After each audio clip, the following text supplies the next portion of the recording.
Hola, ¿cómo están? Bienvenidos a Cuaderno de Economía, un podcast de economía que no se calla absolutamente nada. Hoy vamos a hablar de este reperfilamiento, de este chocolateo, de este truco de magia nigromántico, este birlibirloque que se diseñó desde el Ministerio de Economía y Finanzas, o en concreto desde el MEF. Y es que el reperfilamiento del IGB, el del Impuesto General a las Ventas, ha generado, yo no diría confusión, porque la cosa ahí más o menos está clara, ¿no? Pero sí ha generado mucho chocolateo, mucha duda, mucha suspicacia, ¿no? Y justamente este chocolateo es el que vamos a analizar hoy día acá desde Cuaderno de Economía. Repito, un podcast de economía que esperamos, desde luego, sume, ¿no? Así que quédense conmigo hasta el final, por favor, porque acá vamos a desmenuzar todo lo que tiene que ver con este, repito, reperfilamiento, reacomodo, maroma, truco, artimaña, chocolateo, lo que ustedes quieran llamar, del impuesto general a las ventas. Así que, repito, quédense conmigo y se los explico. Quédate conmigo y te lo explico. A ver, este chocolateo del impuesto general a las ventas del IGB tiene que ver con una redistribución, dicen desde el Congreso, una redistribución progresiva de la recaudación del gobierno central y de las municipalidades, y evidentemente eso incluye a los centros poblados, ambas dimensiones que suman alrededor de 5.000 unidades electorales. Ojo, repito, 5.000 unidades electorales de acuerdo al INEI al 2024. Y después te voy a explicar por qué el adjetivo electoral. Sin alterar, dice la norma, la tasa total del impuesto. Y es verdad, por lo menos aritméticamente no la altera y se va a mantener dentro del 18%. Este cambio tiene serias, muy serias dudas, sobre todo para la salud de las finanzas públicas del país y cuyo daño, cuyo perjuicio, cuya insalubridad en términos de finanzas puede ser perpetua. El daño puede ser perpetuo. Ahora, esto no viene de ahora. Les voy a contar la historia reciente de todo este asunto, ¿no? Porque, repito, esto no es de ahora. Ustedes recordarán al ministro, este ministro que era un señor pues muy voluminoso, él, que tipo, am, tipo Gastón Acurio nos daba consejos culinarios, ¿lo recuerdan? Oscar Contreras, creo que se llama, o Jorge Contreras se apellidaba. Bueno, en tiempos de este ministro ya se perfilaba un deterioro, un nivel de afectación importante en las finanzas públicas. Un paréntesis, ¿qué son las finanzas públicas? Las finanzas públicas comprende o explica aquella dimensión desde donde el Estado registra una caja fiscal, porque es parte del fisco, donde se admiten ingresos corrientes y no corrientes y como contrapartida existen egresos corrientes y no corrientes. Entre los ingresos corrientes, evidentemente, están los impuestos directos o indirectos, ¿no? Ahí está el IGB, ahí está el impuesto a la renta, en fin. Y entre los ingresos no corrientes están aquellos extraordinarios, ¿no? Se vende una unidad, una empresa, un terreno del Estado, qué sé yo, y ¡pum! Hay un ingreso extraordinario. Como nosotros, como una familia, como un hogar.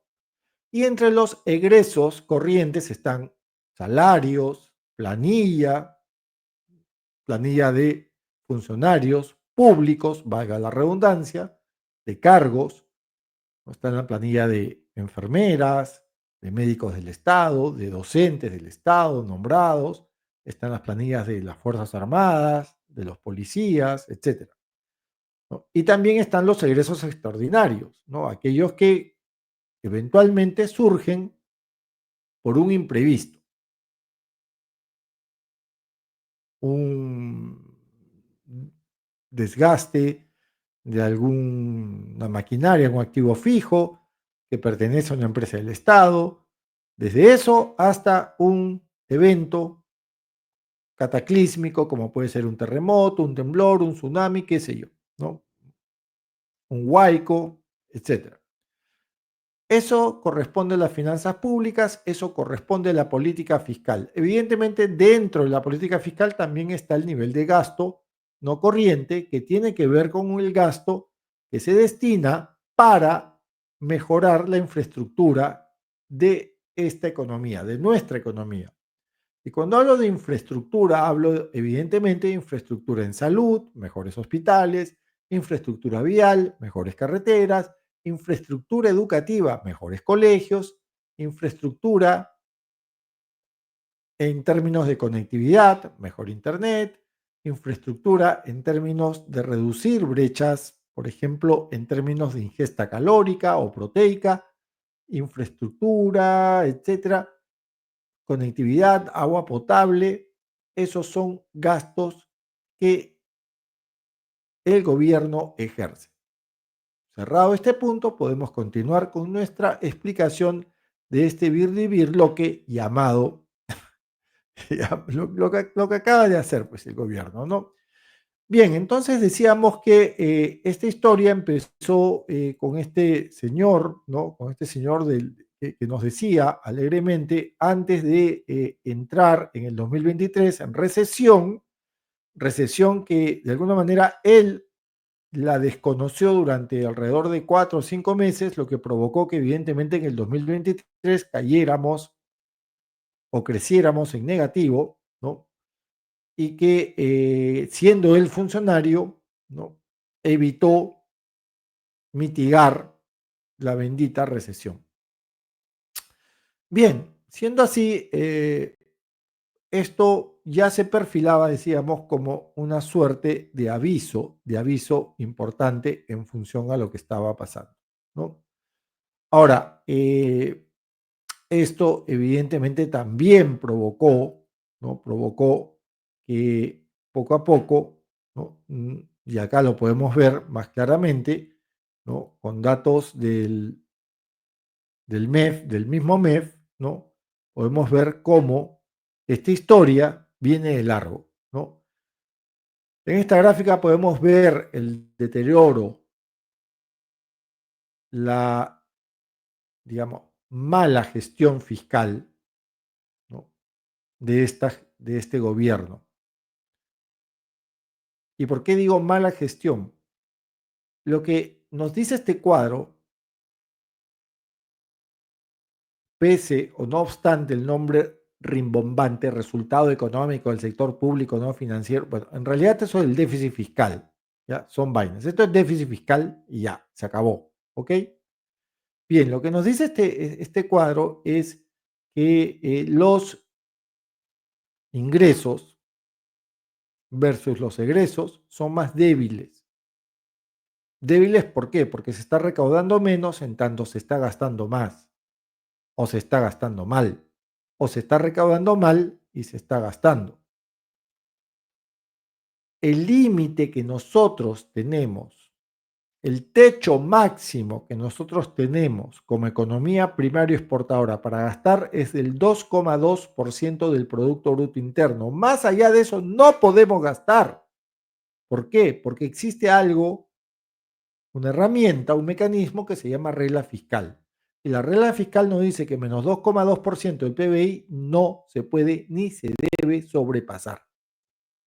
Actualmente estamos en 3,4 con datos de marzo, de acuerdo con el MEF, Ministerio de Economía y Finanzas.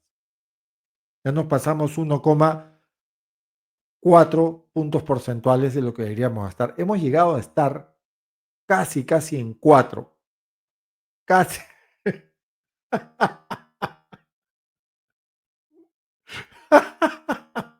Qué mal sonó eso, perdón.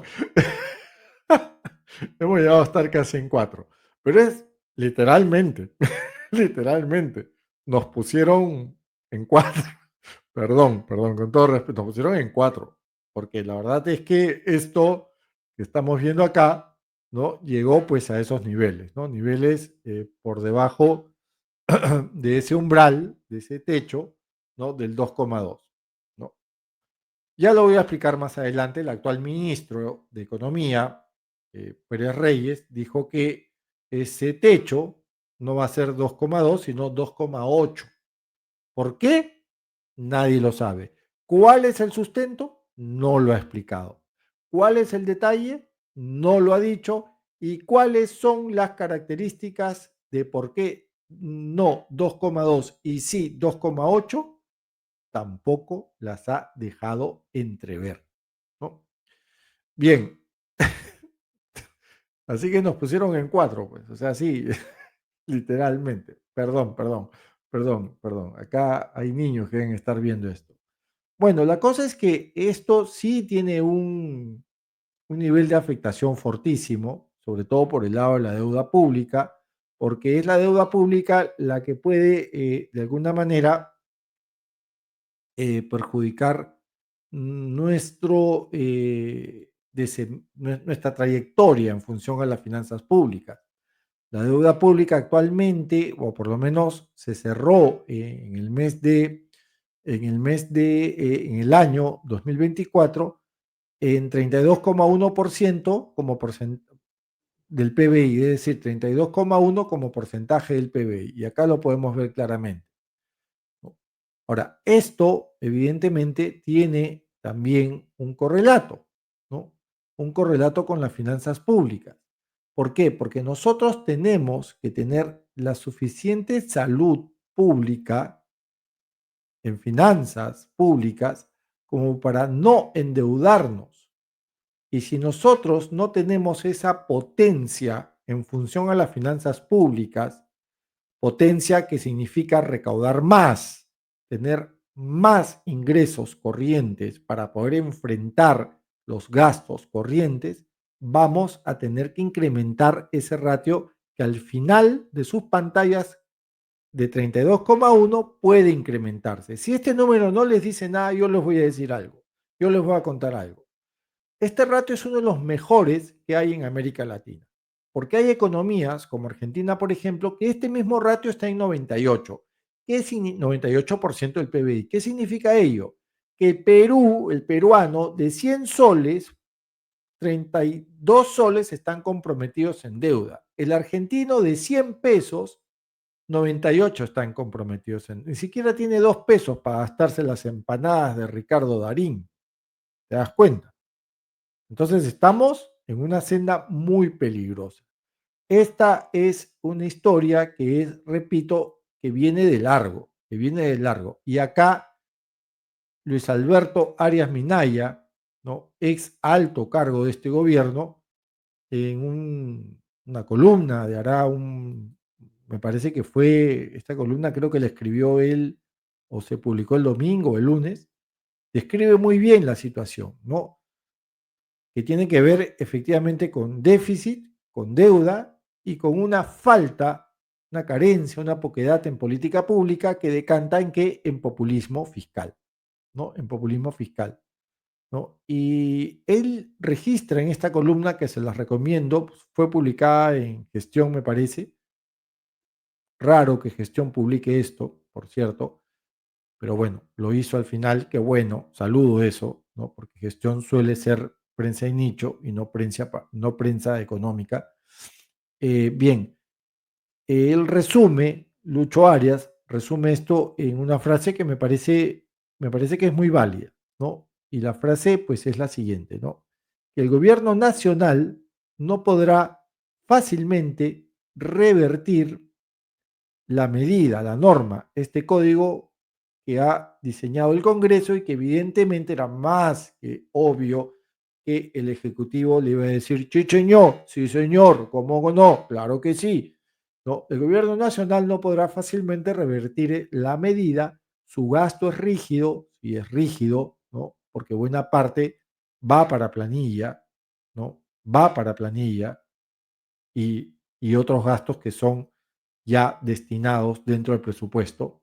Entonces, esto no lo va a poder retroceder, ¿no? Entonces, creo que esto es muy claro por parte de Lucho Arias, ¿no? Entonces, esta historia, por ejemplo, Luis Arias nos habla de lo siguiente, ¿no? Que el déficit ha crecido desde el 1,7% del PIB en el 2022 hasta el 2,7% en el 2023 y ha aterrizado en el 3,5 en el 2024. Claro, se ha moderado hacia el 2,9 en los últimos 12 meses, a abril de este 2025, pero aún sigue escapándose del techo fiscal, ¿no? Por eso es que el actual ministro Pérez Reyes quiere, ¿no? Una anchura, ¿no? Una anchura, una ampliación, ¿no? De el techo fiscal, ¿no? No lo ha sustentado, no lo ha sustentado, no ha dicho por qué, no, simplemente dijo, ya, yo quiero hacerlo y así se hará, ¿no? Ahora, acá viene también lo interesante, ¿no? Vamos a tratar de leerlo, no sé si lo podemos leer desde acá, pero vamos a tratar, a ver. Seguimos con Luis Arias, ¿no? Él dijo, él tuiteó desde su red social Twitter X lo siguiente, ¿no? Tras el hecho de que el ministro Pérez anunciara que está de acuerdo con el incremento de Foncomún de 2 a 4% con la elevación del techo para el déficit, renuncia la ministra de Economía Denise Miralles, o Miralles, ¿no? Claro, esto es importante. Lo que ha dicho Luis es importante. ¿Por qué? Porque en esta historia también hay una especie, una suerte de trama subyacente, ¿no? Y es que en la composición del IGB existe algo llamado, ¿no? Llamado IPM, ¿no? IPM, que es el IPM, que es el impuesto de la promoción municipal. Lo voy a explicar más adelante. Y que tiene que ver con un fondo destinado a las municipalidades, el Fondo Común, ¿no? Que no es otra cosa que una red, un, un, digamos, una especie de eh, caja desde donde las municipalidades pueden extender su gasto, ¿no? Entonces, un paréntesis, ya que estamos hablando de esta señorita Mirales, o señora Mirales, no sé, no sé bien, ¿no? Denise Mirales, viceministra de Economía, ¿no? Un paréntesis, ¿no? En esta historia reciente, ya vamos a terminar con la historia, ¿no? Empezó con Contreras, ¿no? Y que ahora ya está terminando este culebrón, esta telenovela con la señorita Mirales, con la señora Mirales, ¿no? Hay tres cosas interesantes que han provocado esto del IGB, ¿no? La primera es que la vice del MEF haya renunciado en un gesto que nos parece, se nos antoja que habla muy bien de ella, de Denise Miralles o Mirales, ¿no? Nos parece que a los estudiantes de economía debería de ser un punto importante en el curso de ontología y ética, porque no creo, y esto se los digo de todo corazón, que haya actualmente un economista medianamente serio que quiera comerse el marrón de suscribir esta política fiscal tan maltrecha. Lo segundo interesante es que fue reemplazada por una funcionaria, sí, una funcionaria de carrera, que el problema es que de macroeconomía esta señora respetabilísima no sabe, o no conoce, o no está acostumbrada.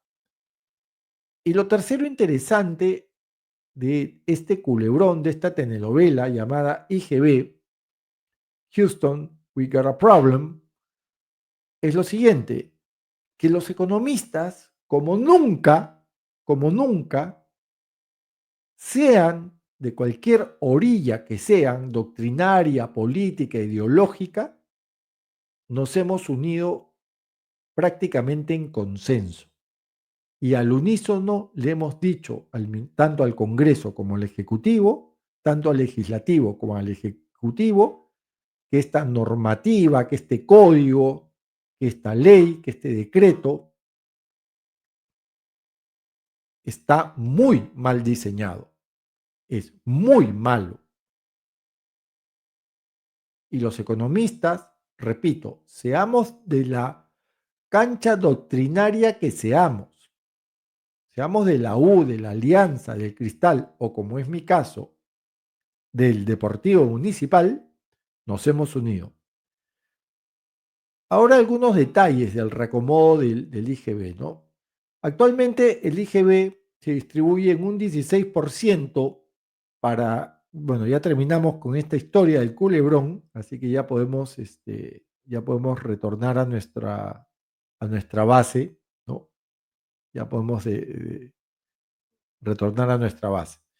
Bien, decía que vamos a detallar un poco de qué se trata todo este asunto del IGB, ¿no? Y de digamos, birlibirloque que ha provocado tanto el Congreso como el gobierno central alrededor de las cuentas fiscales, alrededor de las finanzas públicas, y que nos coloca en una postura muy peligrosa, una trayectoria muy riesgosa alrededor de unas finanzas públicas, de una política fiscal que de por sí ya es vulnerable, ¿no? Bien, vamos a detallar un poquito el tema, ¿no? Hoy el IGB se distribuye en un 16% para el erario nacional. Siempre quise decir esa frasecita, erario nacional. Me parece recontra guachafa, pero me encanta erario. No me importa que sea guachafa. Me encanta decir erario nacional. Bueno, para la caja. Y un 2% para este bendito impuesto de promoción municipal que está colgado al Foncomún, ¿no? Que es esta red de gasto para extender el gasto municipal, tanto de las municipalidades chiquitas, ¿no? A medianas, como para centros poblados, ¿no? Que tengan un estatus municipal, ¿no? Esta normativa que fue aprobada por el Congreso y más que evidente que iba a ser respaldada por el Ministerio de Economía y Finanzas, el MEF, indica que esta distribución, este chocolateo, ¿no? Esta repartija será gradual, ¿no? En el 2026, el erario nacional, qué bonito, va a recibir 15,5 y el IPM, ¿no? El impuesto de promoción municipal va a recibir 2,5%. Es decir, el IGB va a bajar, pero el IPM va a subir. Ya para el 2029, la proporción será 14 para el Tesoro, para el erario, y 4% para el IPM. ¿Por qué es malo? Porque muchas personas salieron a decir, oye, qué paja, el IGB va a bajar. No, tetudo, no va a bajar el IGB. Lo que se ha hecho simplemente es una repartija, es una distribución. No, qué paja. Siguen estos tetudos que tienen cero comprensión lectora, porque no tienes que ser economista para darte cuenta que esto va a afectar y te va a afectar a ti como ciudadano de a pie. Otra guachafá que dicen los periodistas.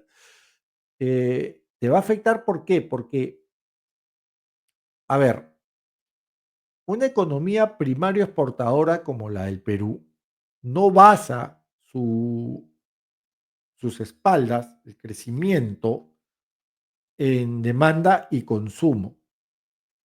No basa, es decir, no crecemos porque demandamos más o porque consumimos más. Porque en la lógica de la gente que piensa que esto va a ser bueno, ellos alucinan que al registrarse un menor impuesto les va a quedar más dinero en el bolsillo. Y creo que es la lógica y la retórica que también manejan en el MEF. Lo que sí sería muy grave, ¿no? No saber, no conocer tu economía, ¿no? Y cómo funciona tu economía. Bien, en la lógica de esta gente, al tener menos impuestos vas a tener más plata en el bolsillo. No, eso sería en Alemania, eso sería en Canadá, eso sería en Japón, en Corea del Sur. Pero en países como en Perú, como en Chile, como en Colombia, eso no pasa, porque nosotros no somos economías que descansamos en la demanda y en el consumo. Somos economías que explicamos nuestro crecimiento más bien en qué? En inversión privada, en actividad privada. Nosotros no crecemos porque compramos más. ¿Por qué? Porque nuestra clase media es pequeñita. Nuestra clase media es pequeñita. Somos una economía informal. 4/5 de nuestra economía en términos de negocio, de producción, es informal. Solamente el 20% puede darse el lujo de comprar o de adquirir o de demandar, pero es un 20%, y esto, porque ese 20% está muy golpeado, porque está sobreendeudado y le queda muy poco margen, no solamente para ahorrar por el tema de su gasto financiero, que es deuda, sino le queda muy poco margen para consumir. Así que olvídate, no es que te va a quedar más plata si pasa esto. Si fuéramos Canadá o Finlandia o Suecia o Corea del Sur o Japón, ya te atraco. Pero ese no es el caso. Ese no es el caso. Así que por favor ubíquense, ubíquense, ¿no? Entonces, otro paréntesis. El objetivo en realidad es incrementar los recursos que se asignan a las municipalidades vía este Foncomún, Fondo de Compensación Municipal, eh, que son evidentemente dirigidos a la inversión pública local. Y ya sabemos cómo invierten las municipalidades, los gobiernos locales, y ya sabemos cómo invierten los centros poblados. Esto es muy dudoso y lo voy a explicar más adelante. El impacto en la política fiscal. El MEF dice el MEF a través del señor Pérez Reyes, ¿no? Que él dice que no sé si, no sé si reí, si en verdad contárselos, no sé, me da vergüenza, ¿ya? Pero bueno, ya. El MEF dice, ¿ya? Que esta redistribución, este birlibirloque, este chocolateo, ¿no? No va a afectar el déficit fiscal, no lo va a afectar. Puta, alucinante, eso es lo que dice. Les juro que eso dice, que no va a afectar el déficit fiscal. Alucino, alucino. ¿Cómo no va a afectar tu déficit fiscal si vas a recaudar menos? No estás redistribuyendo, vas a recaudar menos, esa es la verdad. Y le vas a dar dinero a gobiernos locales que no saben gastar, que no tienen idea de lo que es gestionar un presupuesto. Bueno, eso es lo que dice el MEF, ¿no? Que la redistribución no va a golpear el déficit fiscal porque ello no necesariamente tiene que ver con un aumento del gasto público. Oye, tienes que gastar. Hace décadas no vemos una mega carretera, hace décadas no vemos un hospital de alta complejidad, hace décadas no vemos un colegio de alto rendimiento. No hay gasto en infraestructura de salud, no hay gasto en educación, no hay gasto en cultura, no hay gasto en programas de mitigación contra la anemia, no hay gasto en favor o a favor para combatir justamente esta anemia, a favor de la ingesta calórica. No implica un aumento en el gasto fiscal. ¿Qué coño significa eso? Sino una reorientación de los recursos existentes. A ver, yo soy el papá un padre de familia o una madre de familia. Llego a la casa y digo, ¿saben qué, chicos, chicas?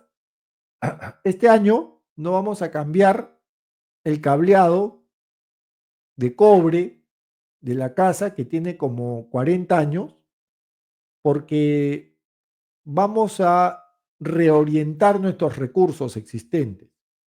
Y lo vamos a reorientar porque nos vamos a ir de viaje, porque vamos a comprar 2 televisores de 45.000 pulgadas, porque vamos a comprarnos una pileta muy bonita en forma de la reina, de la diosa Afrodita, ¿ya? Pero no vamos a cambiar ni las tuberías, que son de plomo y nos contaminan y nos envenenan, tampoco vamos a cambiar, muchachos, con los recursos que tenemos, el cableado de cobre que tiene 30 años y que hace que gastemos 500 soles mensuales en luz. Pero más bien nos vamos a comprar una piletita en forma de la reina Afrodita, ¿no? Ahí media calata con las tetas afuera. ¿Ese es el mensaje? ¿En serio? A ver, de nuevo, Lucho Arias dice que la medida puede generar un hueco fiscal de 10.000 millones de soles al año. Ok, entonces, chau, un hospital, sí, chau, hospital de alta complejidad. Chau, media carretera longitudinal. Y chau, adiós, goodbye, auf Wiedersehen, no sé cómo se dice en ruso. Chau, no lo sé, 50 colegios de alto rendimiento. O sea, un punto porcentual del PBI menos. Lucho además cuestiona la capacidad de las municipalidades, evidentemente, es algo que también lo acabamos de decir, para gestionar de manera eficiente y eficaz estos fondos adicionales. Son 10.000 millones de soles que van a dejar de entrar a la caja. Sumen los 20.000 millones de soles que dejaron de entrar en el 2023 con fuente del MEF y sumen los 24.000 millones de soles que dejaron de entrar en el 2024 fuente del MEF.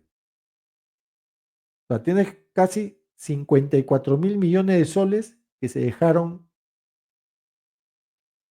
ahí nomás, en el aire, en el limbo. Esos datos fueron gracias a las exoneraciones que el Congreso le dio a quienes, a las peluquerías, a los restaurantes, a los hoteles. Sumen a las agroexportadoras, que ya tienen 25 años, que ya están grandazas y siguen pidiendo y pidiendo y pidiendo y pidiendo y más exoneraciones y más exenciones. Que dicho sea paso, las agroexportadoras son el hijo cuarentón que sigue viviendo en tu casa.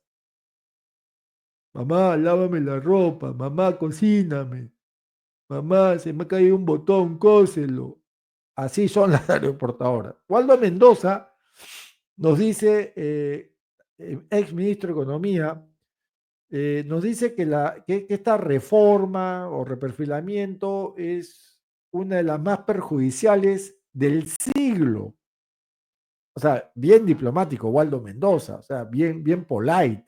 Yo hubiese utilizado otro adjetivo.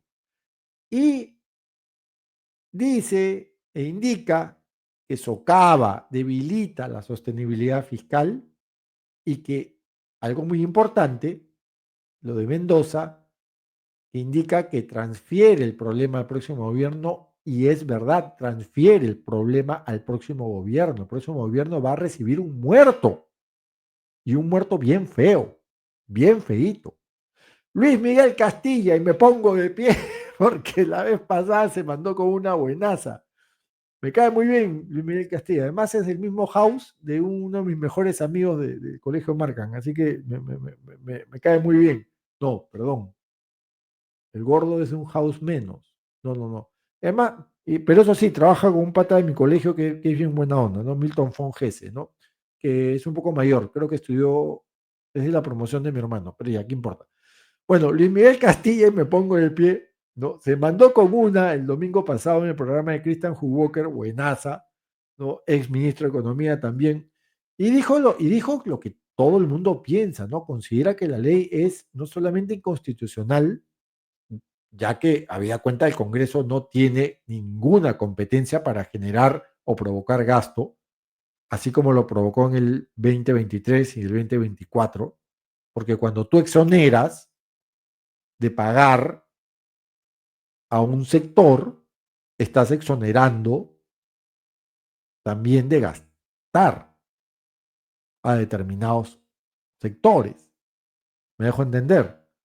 Entonces, estás infringiendo la norma.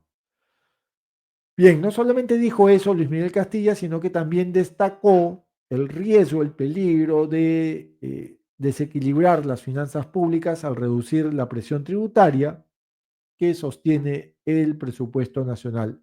Y vamos al video de lo que dijo Luis Miguel Castilla a propósito de, de esta ley, ¿no?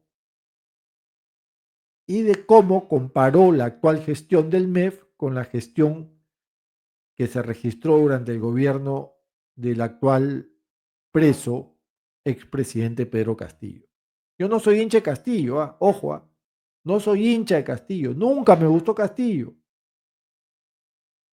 pero hay que reconocer que con Castillo al menos las finanzas públicas fueron medianamente decentes. Y de hecho, Lucho Arias lo dijo en su columna. Pero vamos al video de Luis Miguel Castilla que vale la pena, ¿no? Vale la pena verlo, ¿no? Vamos, vamos, vamos, vamos a por él, vamos a por él. Es un cae la risa. Y encima lo dijo con Christian Huboker, que es otro campeón, pues, otro campeón. Vamos, vamos a ver qué dijeron. ¿Estamos bien? ¿Volumen bien? Todo ok. Vamos. Mire, yo tampoco soy hincha de Pedro Franque. O sea, Pedro Franque sí me pareció un ministro reactivador en algún momento, en alguna videocolumna, allá en mis tiempos en la mula lo dije, me parecía un ministro reactivador. No soy hincha de él, pero sí, evidentemente, pues las finanzas públicas se manejaron mucho mejor. Ya lo había dicho este, Luis Alberto Minaya, ¿no? Ahora, el MEF, ¿qué onda con el MEF? ¿Cómo anda el MEF? El MEF anda en onda malota, sí, malota, ¿no? O sea, eh, el MEF dice que para mitigar posibles efectos negativos, se va a anunciar una SUNAT 2.0, reforzándola para que diseñe la SUNAT operativos de fiscalización a contribuyentes que no cumplen con sus obligaciones, carajo, obligaciones tributarias, ¿no? Con el objetivo de incrementar la recaudación del IGB. Oigan, no me vengan.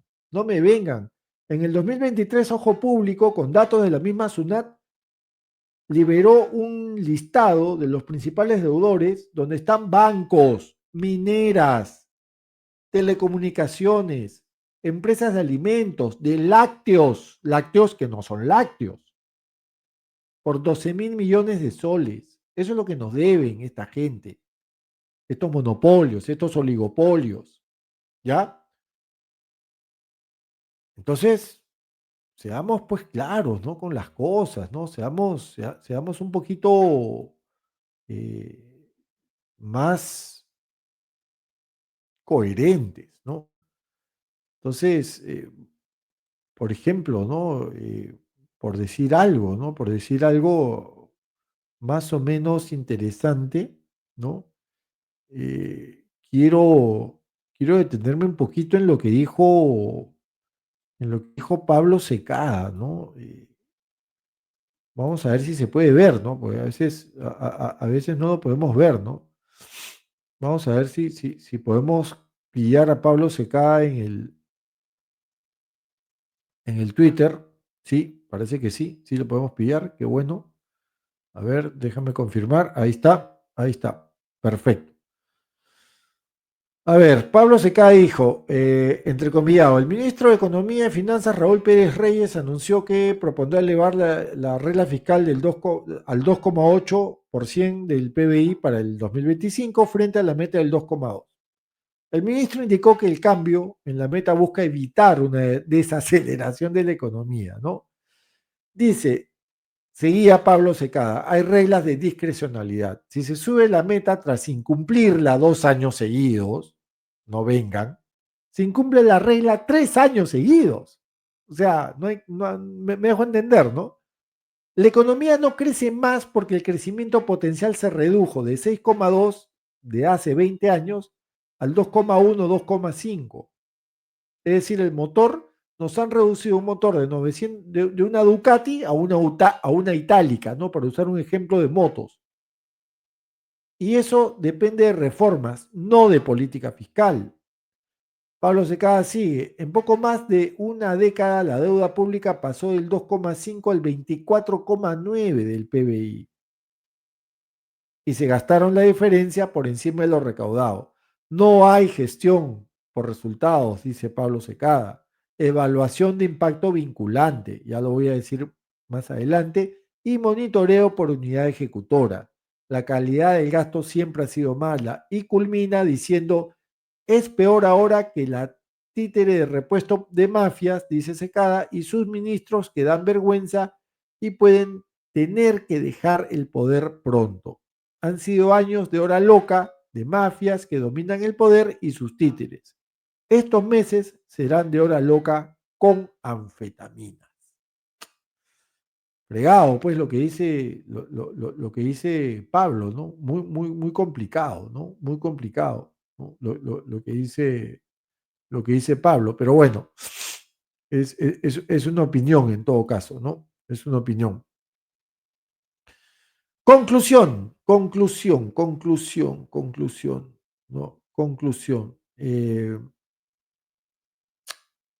Ya que el ministro está, de alguna manera, el ministro Pérez Reyes, ¿no? Eh, está de alguna manera convencido de que esta es una normativa saludable, ¿no? Acá tenemos al ministro, ¿no? Lo vamos a ver ahorita, ¿no? Ya que el ministro dice que, ahí tenemos al ministro, ¿sí? Ahí está. Ay, no, ese es Carlos Carlín. Lo que pasa es que, lo que pasa es que son, a ver, díganme si no se parecen, díganme si no son parecidos. Con todo respeto, Carlos Carlín, ¿ah? ¿No? Ahí están, ahí están. Bueno, ahí está el verdadero, ahí está el verdadero, ¿verdad? Ahí está el verdadero. Bueno, ya que el ministro, el ministro está convencido que esta es una norma reactivadora, ¿no? Recaudadora as hell, ¿no? Vamos pues con las conclusiones, ¿no? Y la principal conclusión que creo que, que se saca de todo esto es que el MEF lo que ha establecido es un statement político, una declaración política. No es técnica porque no existe evidencia basada en datos.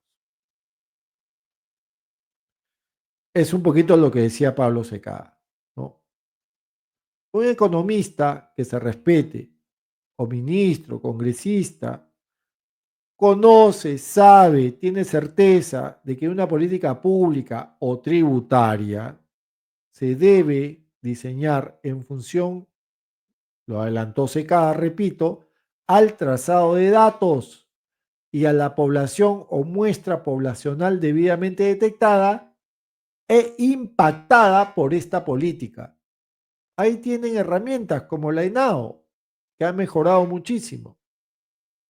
Pero este reperfilamiento del IGB levanta muchas suspicacias, porque hablamos de alrededor de 2.000 municipalidades y 3.000 centros poblados, de acuerdo con datos del INEI al 2024, y en pleno año electoral, porque la norma saldrá a partir del 2026 y tendrá vigencia este chocolateo IGB hasta el 2029. Entonces piensa mal y acertarás. Y esa horquilla de votantes, pregunto, no afirmo, ¿acaso no será clave para los intereses de determinados partidos políticos, sobre todo de provincias, con sus respectivos caciques, de cara a las elecciones del 2026? Sobre todo si hablamos de un Congreso bicameral, son alrededor de 5.000 municipios. Pregunto nuevamente, ¿ahí existe una base electoral clave para elecciones? Vuelvo a cuestionarme. Ahí existe un ir y venir de bienes y servicios, de empleos, asesorías y obras u obritas. Muy jugoso, porque es bien raro, ¿ah? Sobre todo lo observado, o sobre todo observando cómo es la calidad de gasto de estos gobiernos, municipalidades y centros poblados. Si no me creen, vamos a ver un ratito la gráfica que diseñó Luis Alberto Arias para que vean que no estoy del todo errado, ¿no? Vamos a sacar un ratito a Carlos Carlín y nos vamos un ratito a la gráfica que diseñó. Vean cómo se distribuye el Foncomún, ¿no? Vean, vean, vean. Casi 40% para planillas, el gasto rígido, 36% para bienes y servicios. Uy, qué rico, qué ricas licitaciones, qué ricas concesiones. ¿Hacia dónde irán? Y un 20% para inversión, pero veamos pues cuál será el gasto de inversión, cuál será esa calidad del gasto, ¿no? O sea, lo último que van a gastar va a ser en gasto de capital, ¿no? O sea, del fondo común nada, nada, compadre, olvídate, ¿no? Entonces, está bien complicada la cosa, ¿no? La efectividad de esta medida estará entonces en función a la implementación de mecanismos en un mundo ideal. Creemos que sí. En política pública, por supuesto, la trazabilidad del gasto y que éste evidentemente sea de alto impacto y que garantice una ejecución eficiente y transparente de los recursos distribuidos. Eso si es que fuéramos Suiza o Japón. Pero ya sabemos de qué va la política pública en este doloroso país. Bien, muchas gracias. No te olvides de suscribirte al canal dándole a la campanita y regalándome tu atesorado me gusta. Espero que el contenido haya ayudado un poco para aclarar este tema que ha generado mucha confusión. Muchas gracias nuevamente por estar ahí y nos vemos hasta la próxima entrega. Conmigo será hasta entonces.